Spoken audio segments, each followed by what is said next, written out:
Hey YouTube, Berserker Nick here. Hope you're having an awesome week. Let's do some bike stuff.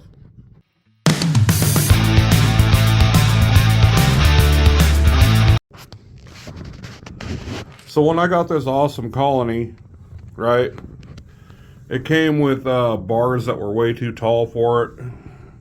They were like a 9-inch. Some people would be happy with that on a 26er, but it didn't quite feel right for me. I got these TNT bars.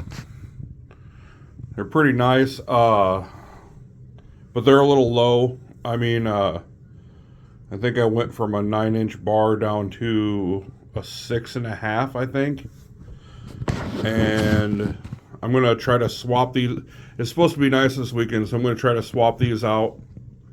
But first, the bars I'm going to put on there, let's swing over here, right here. I've had these bars for a while. I'm going to try to paint them black if it's nice out and throw them on there.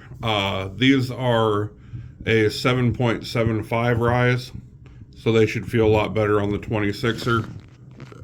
Get a good. Plus, I like that old school 4-piece look, so